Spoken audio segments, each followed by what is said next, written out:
Right, hello everybody. It's finished. Watford 2, Sunderland 2. Am I happy with that? Yes, I am. Would I have took a draw before the game? Yes. You've seen in my match preview, I predicted 1-1. See, I didn't get the score right, so I don't get the point. But I predicted a draw, and that's what I expected. I would have took it before kick-off. Watford are a brilliant team, which they showed in the first half especially. Pedro was there. Basically, there was a lot of their players. They're all units. I know Paul says I'm big, but some of them boys on Watford team were absolutely massive. And they played very well in the first half. They really did. We had some moments in the first half, but I think half-time, Watford were probably the better team in the first half. Not by loads, mind, but I do believe they were probably the better team. Obviously, we went 1-0 down. It was a bit of a tough one to take, really, but we went 1-0 down, but it was deserved. We just fell asleep and they burst forward. Ball came across. There was no one marking the winger. He put the ball across, and then there was what's he called, Baines or something from the old Aston Villa boy, and the far post just slotted into an empty net after Patterson couldn't really stop it all. Then we went into half-time at 1-1 thanks to a goal by Alison, who I'm glad he got one because he was phenomenal on Wednesday night. For those of you who watched, I gave him man of the match on Wednesday, and he played well again today. He went forward. He got the ball. He took the second shot. The first shot got blocked, and then he took a shot, and we thought it had been cleared off the line at first. And me eldest, we seen the referee pointing at his watch, so we knew what that meant. So we were jumping all over my sitting room, celebrating like mad. While my wife's going, "Oh, what's going on? What's going on?" Obviously, we're telling her we scored 1-1, so we went in 1-1. Believing that, yes, we're probably a bit lucky to be 1-1 because I do believe Watford were the better team. Second half came out, started a little bit slow. We kept on going. It was a bit end-to-end. Watford slowed down a little bit, but we still weren't doing anything great. And then, obviously, they went 2-1 up with the Luke O'Nien own goal. Now, I've seen a lot of... I was watching the stream. Obviously, I'm covering it up at the minute, so I couldn't do the live stream with Paul. And there's loads of people saying, "Oh, get him off, get off." Luke O'Nien jumped up, right? He jumped up ahead of the ball and he got pushed in the air, so his whole body angle changed and he's unfortunately headed it and it's went into his own goal. It's never nice when anyone scores an own goal. And yes, we all know I do love Luke O'Nien, so I'll always have his back. But I do believe that he got pushed in the air and that changed his body position, which put the ball past Patterson. But so be it, shit happens, you know what I mean? You've got to move on and deal with it. And then this is where it got interesting. Well, actually, before I go on to that, the referee, he was all right in patches of the game, but we knew before this game started that on average he gives out 4 yellow cards every game because he loves getting his cards out because he's a bellend. And he did the same today. He was giving yellow cards out for no reason. Roberts got pulled down in the first half. Yes, it would have been soft, but in modern day football, he got his arm pulled down and he went down. It's a penalty. Then, not long after, Clark got pushed over in the box. That was another penalty. That was stronger than Roberts' claim. So that should have been a penalty. But the referee didn't even consider it. He said nothing. But then the moment they changed the game, in my eyes, was the youth coming on. Amad Diallo came on first with his nice bright green boots. He started doing things, looking lively, looking fast. And then Geoff Bennette came on. Geoff Bennette, as I said in the match preview, he is fast as fuck. He really is. And I think he's going to be one hell of a player. The Costa Rican fans already, they're putting a lot of hopes on him for the World Cup. He's only 18-year-old and they're thinking he's going to be their star man in the World Cup. And you know what? I hope he is.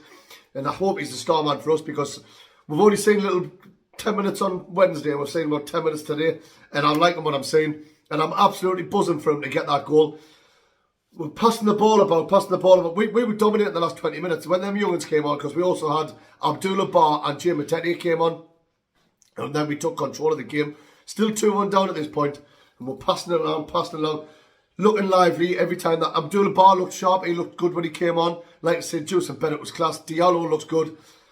And we were battling and we were doing things and we were creating things. And it was like we had a spring in our step when they came on. And then the ball was over with Roberts on the far side. And he crossed it over. I don't know what Watford defenders were thinking of because Bennette was stood there by himself. Good control, half volley, smash in the net, 2-2. Excuse me. Straight away, you could tell he was like a kid at Christmas, absolutely buzzing. Sprinted straight over to the away fans, top off, yellow card, we'll take it. We're not bothered about that. And let's be honest, after that, I was sitting here thinking, you know, we're going to pinch this, we're going to pinch this. And we had chances too, I think. We went forward well, we just didn't have that killer thing. Jacques went forward and he put he one-on-one with the keeper and he put it just wide. I believe Clark would have scored it, but there's no point in dwelling on that. Finished 2-2. Watford are going to be up there battling for the automatics at the end of the season. We did ourselves justice there, especially in the second half. With these young'uns, from the way they've started their Sunderland career, we're all happy about it. We're all over the moon.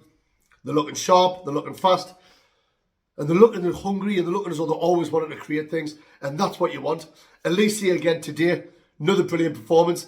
He was getting forward loads, man, which is what you want to see in a fullback, but he seems to be able to get back as well at the same time. So happy days on that. Man of the match, for me, it's a difficult one. It's a difficult one. I don't know. I might go Alison again, just because he covered everywhere on the pitch. I mean, he was playing left back, and he was winning his tackles, winning his headers, and he was bombing forward. He was trying to create things, and he got his goal. So I'm going to go for Alison for the second game in a row. No one particularly had a bad game. Pritchard wasn't exactly. I mean, Pritchard wasn't his usual self. Patterson wasn't. People are going to say O'Neill because he scored no goal, but apart from that, I thought he was quite good. His tackles were good. His composure, and when he did his little chest pat to Patterson, that's just the way Luke O'Neill is. I think as Sunderland fans, we're happy with the draw.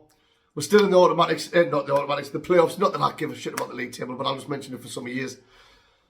Now we've got a 2-week break, and what you've got to remember is after this 2-week break, Michu will be fit, Serkin will be fit, and Ross Stewart and Dan Ballard, they'll be over the worst of their injuries. So it'll not be long until they're back after the international break.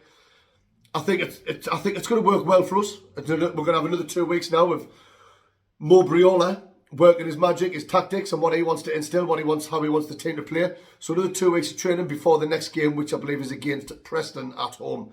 And I've got no doubt whatsoever that there'll be about 40,000 there to see the likes of Bennette and Diallo and Abdullah Bar, watch all them come and make their home debuts, if you will.